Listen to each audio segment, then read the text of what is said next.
안녕하세요 여러분. 오늘은 6번째 집터뷰 시간으로 찾아왔습니다. 오늘의 친구를 간단하게 소개하자면 유치원 교사입니다.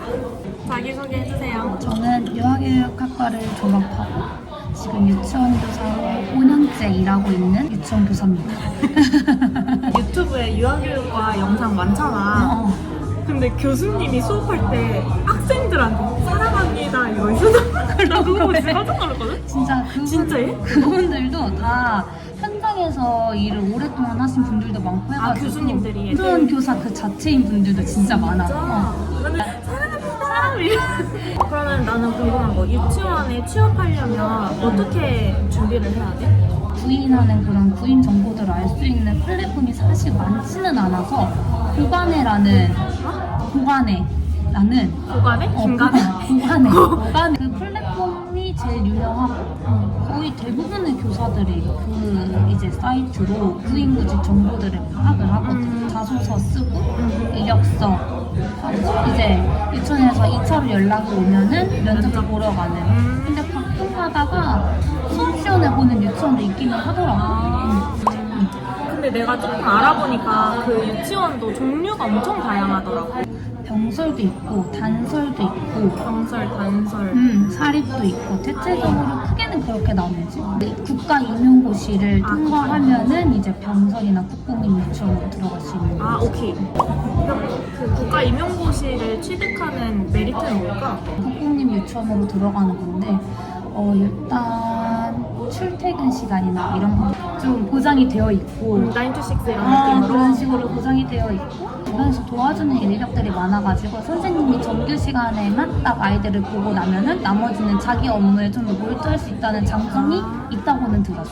그리고 방학도 조금 이제 초등학교 방학에 맞춰서 하는 경우들도 있고 하다 보니까 방학도 조금 긴 것 같기도 하고. 소위 워라밸을 좀 더 중시하면 임용고시를 따고. 맞아. 그리고 어쨌든 오래 일할 수 있으니까 정년이 좀 정년 어느 정도 보장이 되어 있는 그런 것도 있습니다. 그것도 있나? 그 은퇴하고 나오는 국민연금 같은 거? 사학연금. 사학연금? 사학연금을 들어가지고 그게 나오지. 이번 영상에서 디폴트 질문이 있거든? 장점 3개, 단점 3개? 유치원 교사로서의 먼저 장점. 일단 첫 번째는 방학. 나 너무 부러워. 한 2주 정도 되는데 유치원 전체 방학으로 보장이 되니까 주말까지 끼면은 정도는 쉴 수 있는 거니까. 무조건 다 쉬는 거네? 무조건 쉬면서 다 쉬는 절대 연락 올 일 없네? 연락 올 일 없지. 연락을 하면 안 되지. 여름방학 때 한 번? 아니, 여름방학, 겨울방학. 두 번째 장점은 보람을 진짜 많이 느끼는 직업인 것 같아요. 진짜?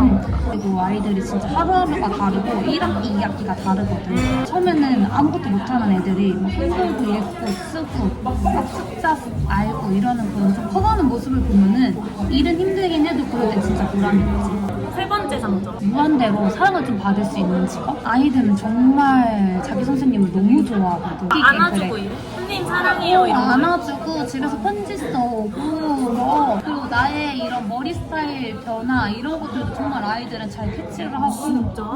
그러니까 근데 내가 어디 가서 이런 두 번 없는 사랑을 받을 수가 있겠어. 약간 두 번째랑 비슷하긴 한데. 근데 너 F야?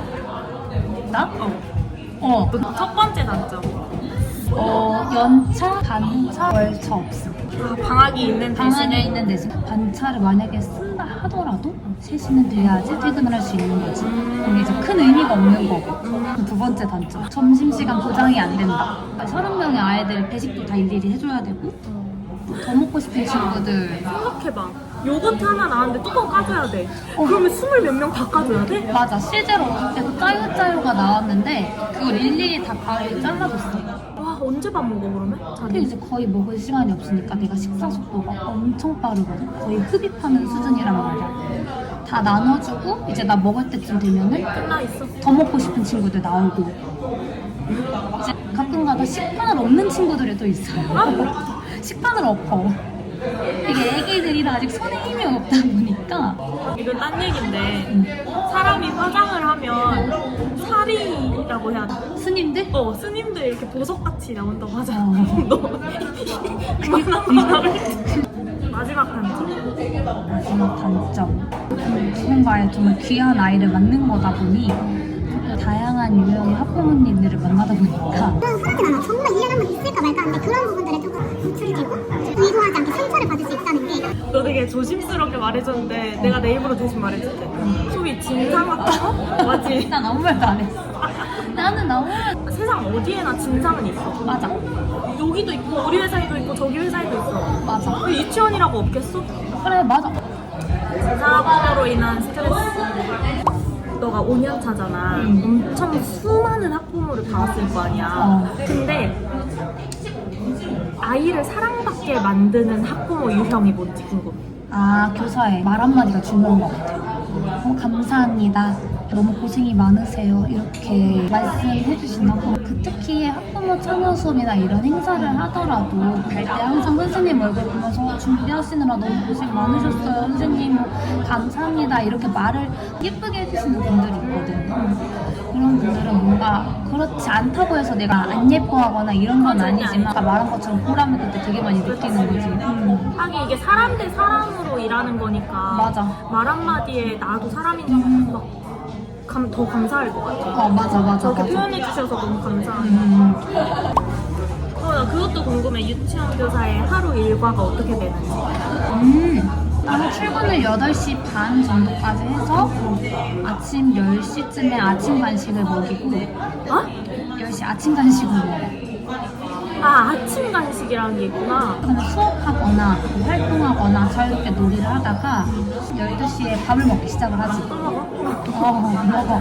또 이렇게 좀 오후 시간 보내다 보면은 3시에 아이들을 보내고 나면은 이제 6시까지는 개인 업무 시간이어가지고 그때 이제 전화로 학부모 상담하거나 서류 업무들을 하거나 그 다음날 수업 준비하거나 생각보다 빡세다. 할 게 많다. 중간에 차도 타. 깜빡했어. 차. 애기들 이제 집에 데려다주는 하원버스 있잖아. 그것도 한 번 타. 하루가 진짜 그냥 깜빡하는 하루 지나가겠다. 맞아. 뭐 연봉이라든지 월급이라든지 이런 거는 유치원마다 완전 천차만별이야? 아니면은 통상적으로 정해져 있어? 통상적으로 정해져 있어. 왜냐면 호봉제기 때문에 경력에 따라서 호봉이 하나하나씩 올라가는 거다 보니까 국가 호봉이냐 사립 호봉이냐의 차이는 있지만 어느 정도 연차에 맞는 호봉들이 다 있는 거지. 그러면 내가 만약에 A 유치원을 5년 다니다가 B 유치원으로 이직을 하면 그 A 유치원에서 일했다 5년을 인정받고 B로 갈 수 있는 거야? 맞아. 오, 괜찮다. 그건 괜찮지.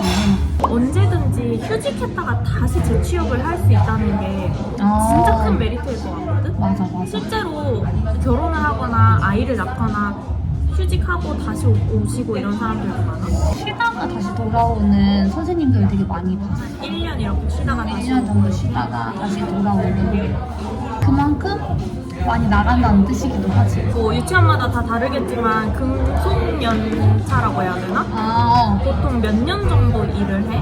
그래도 2, 3년들은 다들 꾸준히 다니는 것 같기는 해. 1년만 해보고서는 이제 바꾸기엔 아무래도 조금 부담이 있다 보니까. 내가 만약 유교과를 전공을 했어. 대다수가 유치원 교사가 될 텐데 만약에 다니다가 너무 안 맞아. 너무 힘든 것 같아. 나 아이를 별로 안 좋아하는 것 같아. 이런 경우에 어떻게 해야 돼? 근데 그런 경우들이 생각보다 굉장히 많고 전공 살려서 유아교육, 교재교육 회사에 들어가는 친구들도 있고 교육 프로그램 연구하는 그런 연구소에 들어가는 친구들도 있고 만들기나 이런 것들도 잘하는 친구들이 되게 많다 보니까 내 친구도 한 4년 정도 하다가 공방을 만들었대. 그래가지고 공방 차려가지고 창업할 수도 있겠구나. 그런 쪽으로 나가는 것 같더라고. 난 그거 궁금해. 유치원에 요새 막 웨이팅이라고 해야 되나? 아니 유치원 열린 게 유치원인 것 같거든 내 입장에서는. 그치. 근데 왜 이렇게 애들이 못 들어가서 난리야? 교사 대 아동의 비율이 정해져 있어가지고 아이를 오는 대로 다 무분별하게 받을 수는 없으니까 재기가 생기는 경우들이 있는 것 같기도 해요. 소위 인기 있는 유치원들이 있는 거구나. 그치, 아무래도 조금 있을 것 같기는 해. 그런데 보면 또 이유가 있는 것 같기도 해. 또 굉장히 열심히 일하는 선생님들도 있고 되게 아이들한테 투자를 안 아끼는 유치원들, 좀 규모도 크고 이런 것들 아무래도 좀 선호하는 것 같기는 해. 뭐 다르긴 하겠지만. 너는 나중에 애 나오면 어디에 보내겠냐고? 규모도 그렇고 여러 가지 많이 보긴 보겠지. 근데 나는 5년 동안 일해왔던 유치원 어느 곳이든지 내 아이를 보내고 싶은 마음이 있어. 아, 너가 실제로 일을 했던 곳이니까 믿고 맡길 수 있겠다. 그치. 약간 그런 거지. 나도 거기 맡길래. 좋아. 결혼도 안 한 애가. 그니까. 진짜 마지막. 지금 유교과를 전공하거나 유치원 교사를 앞두고 있는 애들한테 하고 싶은 거예요.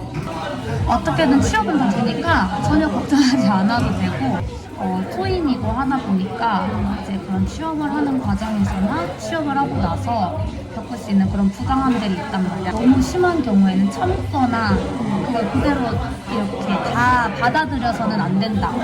너무 내가 스트레스 받거나 너무 안 맞는 곳이다라고 생각하면 놓을 줄도 알아야 된다. 맞아. 업무가 교사의 이런 능력치를 뛰어넘을 정도로 많은 것을 요구한다거나 자존감을 깎는 그런 경우들.